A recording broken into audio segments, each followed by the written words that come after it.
Hello, everyone, and welcome back to the Confident Speaking podcast. I'm Jessica, your host for today's session. If this is your first time joining us, just a heads up, we upload a brand new English learning video every single day. Our goal is to help you achieve fluency and confidence in English at an accelerated pace. In today's episode, we're going to sharpen your English listening skills and boost your ability to understand fast, real-life conversations.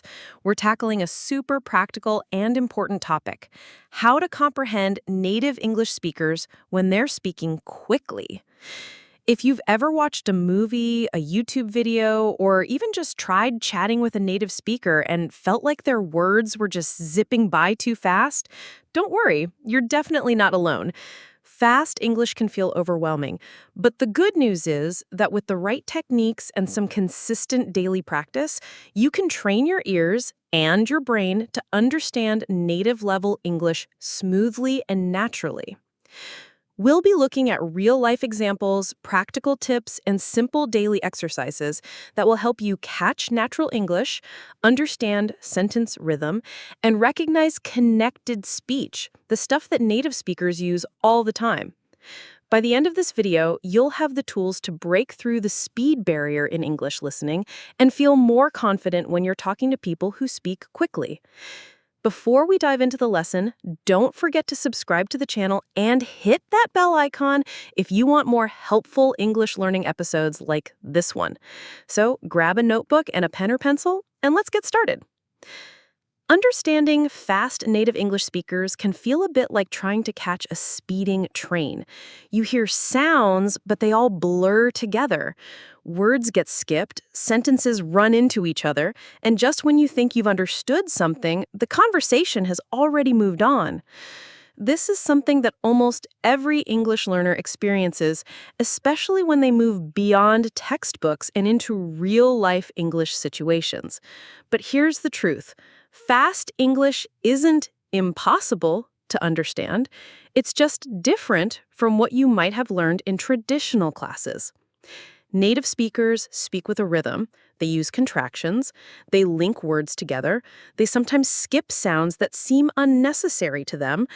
And they speak with emotion, speed, and tone. What you need isn't just vocabulary and grammar. What you need is exposure, awareness, and practice. And that's exactly what we'll be working on in this lesson. Let's start by understanding why native speakers sound so fast. It's not because they're trying to be difficult, it's simply the way natural language works. When people are fluent and comfortable, words get connected. For example, instead of saying, "What are you doing?" logically, a native speaker might say, "What you doing?" Instead of "I am going to," you'll often hear "I'm gonna." These shortcuts make conversations flow faster and smoother. That's why, even though you might know the individual words, when you hear them squished together, your brain doesn't recognize them quickly. Native speakers also use stress and intonation differently. They emphasize some words while softening or swallowing others. For example, in the sentence, "I didn't say he stole the money," depending on which word is stressed, the meaning changes completely.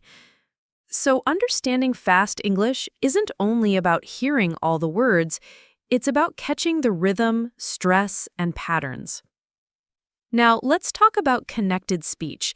This is one of the biggest reasons why fast English sounds so hard to understand. Connected speech means that when people speak quickly, they join words together in ways that sound different from when you read them. For example, "Do you want to eat?" becomes "Do you want to eat?" And "Could you help me out?" becomes "Could you help me out?" The sounds blend. Sometimes letters are dropped, like the T in want to, and sometimes new sounds appear between words, like a "y" sound or a soft "ch" sound. This is completely normal in native conversation, and the more you listen to it, the easier it becomes to recognize. Let's try a simple listening practice together. I'll say a sentence slowly first, and then naturally. You try to hear the difference. First, slow. Did you eat already?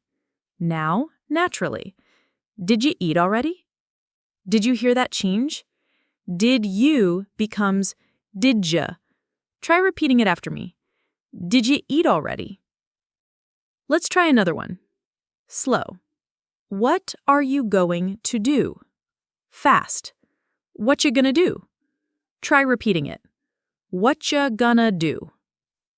These might seem difficult at first, but repeating them daily helps your ears get used to natural patterns. Listening and repeating is one of the best ways to improve. You don't have to understand every word at first, just start by recognizing the pattern.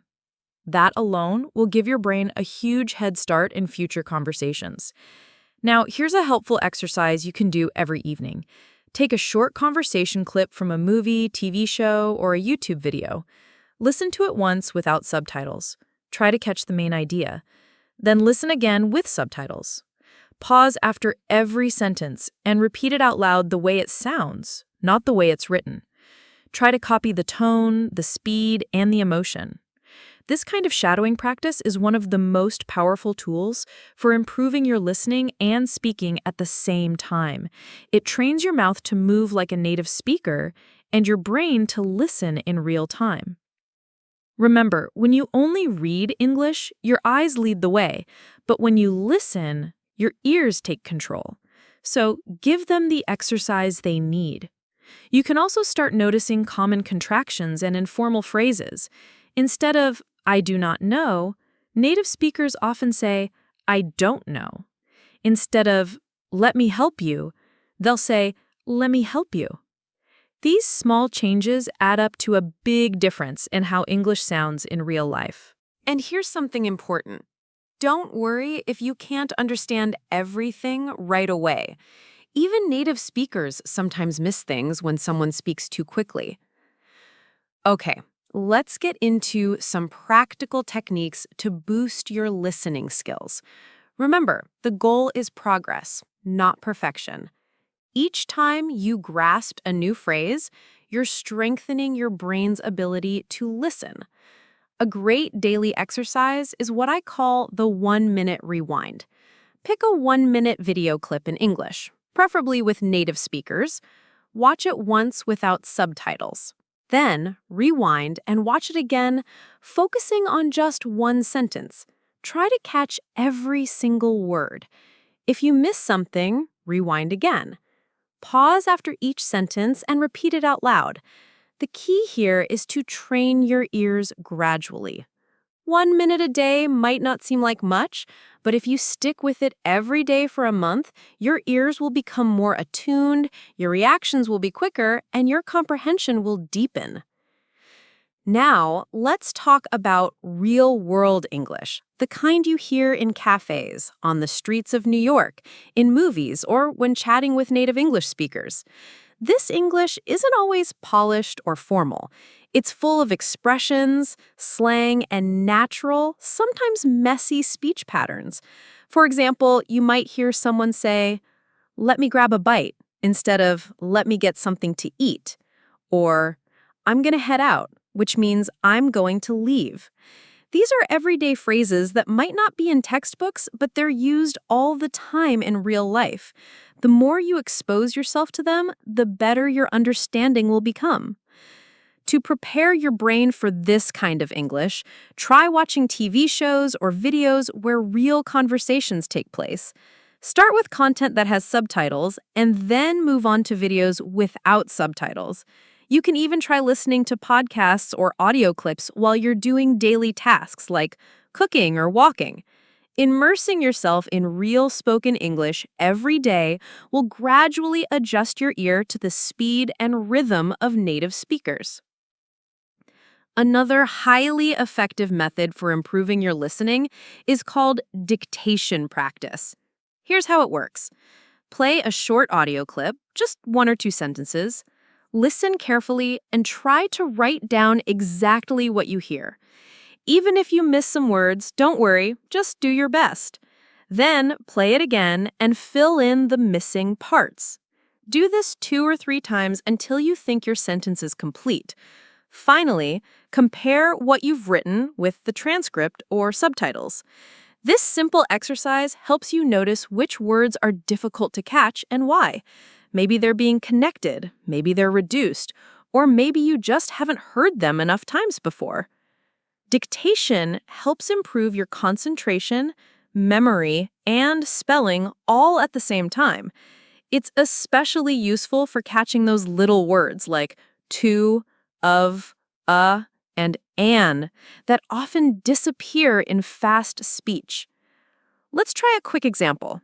I'll say a sentence quickly and you try to write it down. Ready? I should have told you earlier. I'll repeat it.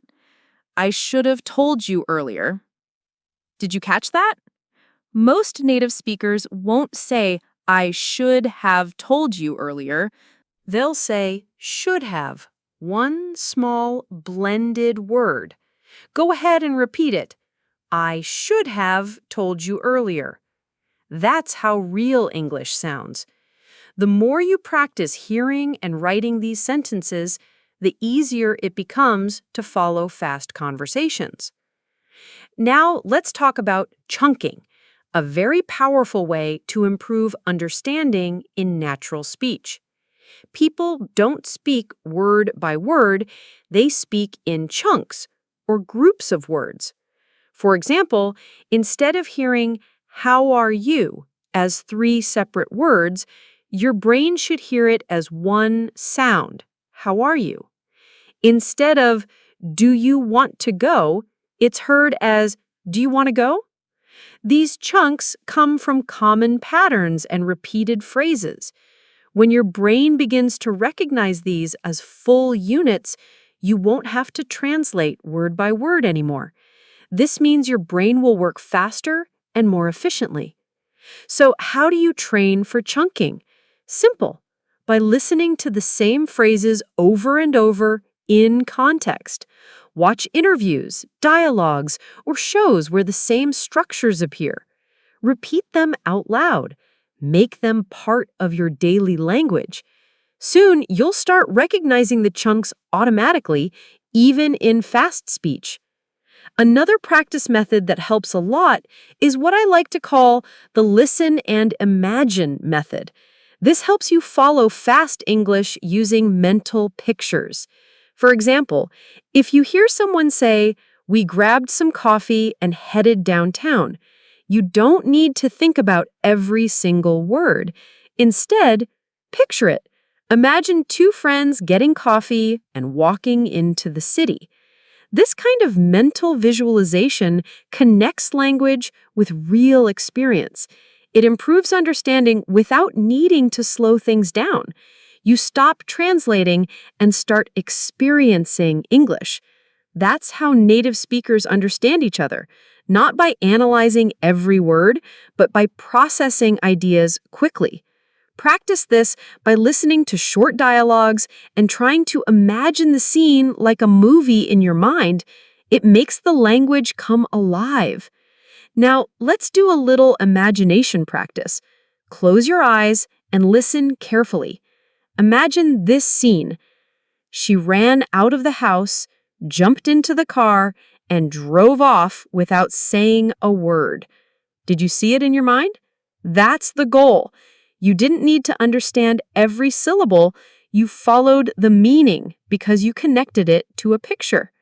This helps even more when native speakers speak quickly. Instead of catching individual words, your mind catches the whole meaning. That's a powerful skill, and you can build it with just 5 minutes a day of this kind of practice. At this point, it's also important to talk about patience and mindset. Understanding fast English isn't something that happens overnight. It takes time, and it's okay if you don't understand everything right away. The key is not to give up. Every time you hear native English, even if you miss words, you are training your ears, you are making progress. And progress, even if it's slow, is real. Think of listening like exercise. The more you do, the stronger you get. Okay, Let's dive deeper into some practical techniques to keep improving your ability to understand fast English. Remember, the more you practice, the stronger you become. It's not about catching every single word. It's about catching more words today than you did yesterday. Celebrate those small victories, and you'll feel motivated to keep going. Here's another practice exercise you can try called repeat after pause. Find a short video or audio clip, just about a minute long. Play one sentence, then pause it. Try to repeat exactly what you heard. Then play the next sentence and repeat again. This shadowing technique helps train your pronunciation, rhythm, and listening skills all at once. The more you practice, the more fluent your speech becomes, and the better your ears get at catching fast English. Even 5 minutes a day with this method can make a huge difference over time. As we continue, I want to share a very helpful habit that many fluent English learners use. It's called active listening. Active listening means you don't just hear the words, you try to understand what's behind them. You pay attention to the tone, the emotion, and the speed. Native speakers often speak quickly, but they also slow down or raise their voice when something is important. For example, if someone says, "I really don't want to go," the word really is stretched and emphasized. This is a clue. It tells you the speaker's feeling is strong.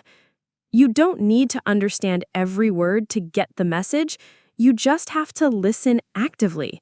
Practice this by watching short dialogues and noticing how people express emotions with their voice. Soon, you'll start catching meaning even when the language is fast. Another way to improve is by building your background knowledge. Let's say you're watching a video about shopping, travel, or food. If you already know a little about the topic, it's much easier to follow along even if the speaker is fast. Why? Because your brain already expects some of the vocabulary and structure. It can predict what's coming next. This is called context-based understanding. So try to choose listening material related to topics you're familiar with. If you like cooking, watch cooking videos. If you love sports, listen to sports commentary. Your brain will fill in the blanks more easily when the subject is familiar. This builds both listening confidence and vocabulary at the same time. Let's do another small exercise to apply what we've learned. I'll describe a scene in fast but natural English. Try to catch the main idea and build a picture in your mind. Here we go. So I was running late for work, spilled coffee on my shirt, missed the bus, and had to call a ride just to make it to the meeting. Now pause. What happened here? You might not have caught every word, but you probably understood that the speaker had a rushed and stressful morning. That's the goal. Focus on the meaning, not perfection. Real English is about understanding the message, not catching every syllable. Let's talk about pronunciation now, because this is key to understanding native English. Native speakers connect words in ways that might feel strange to learners. For example, "What do you want to eat?" becomes "What do you want to eat?" Or "Did you see it?" becomes "Did you see it?" These connections are completely natural, but they make the sentence harder to understand if you're expecting perfect word separation. One way to get used to this is by practicing connected speech yourself. Try to repeat what you hear exactly how you hear it. Say gonna instead of going to. Say wanna instead of want to. This may feel informal, but it's how English is actually spoken, and understanding connected speech is one of the fastest ways to improve your listening. Another practice technique is the echo method. Play a sentence from a native speaker and then immediately try to repeat it with the same speed and rhythm, like an echo. For example, if the sentence is, "I can't believe he said that," You repeat it right after with the same energy and pace. This helps your tongue and brain get used to how fast English feels.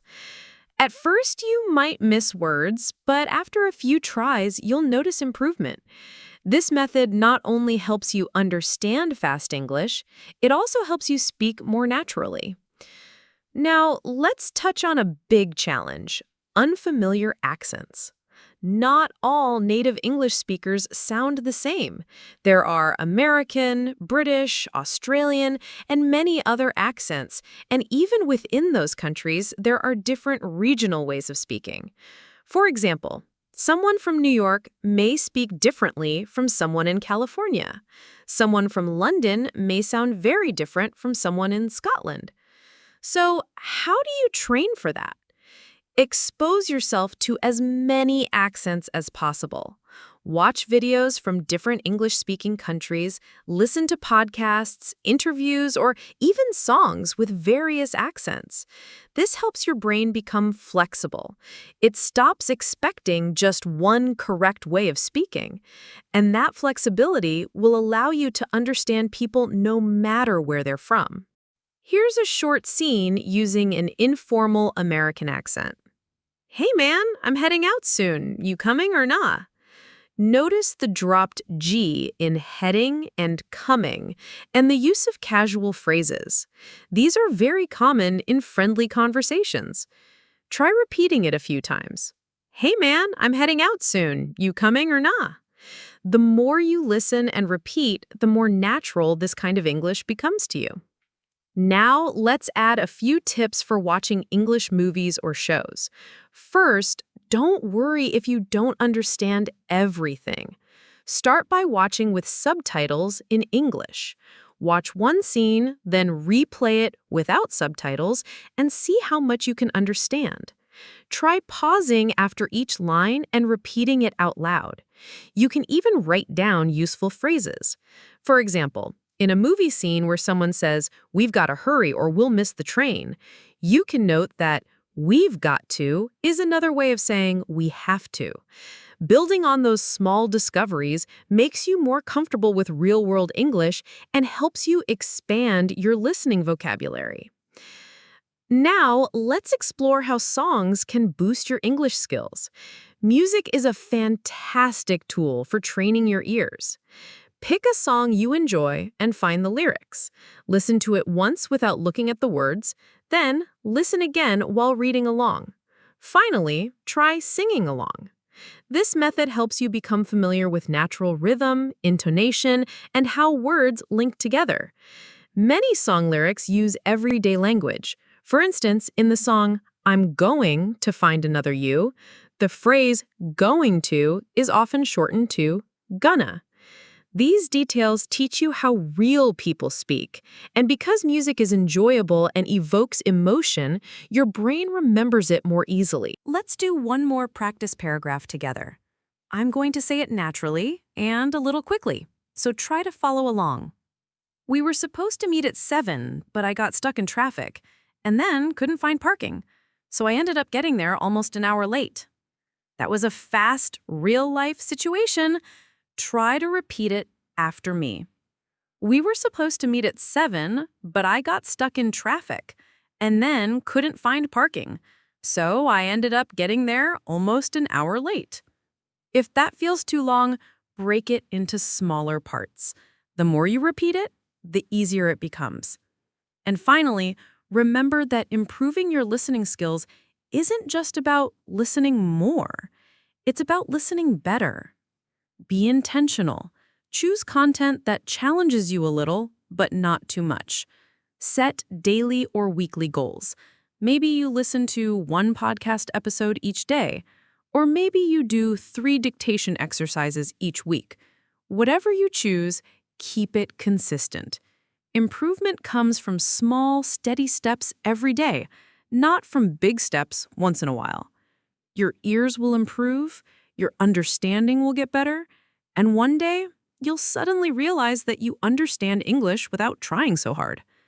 So, let's quickly review your path to understanding fast native English speakers. You've learned about connected speech, reduced forms, chunking, shadowing, and active listening.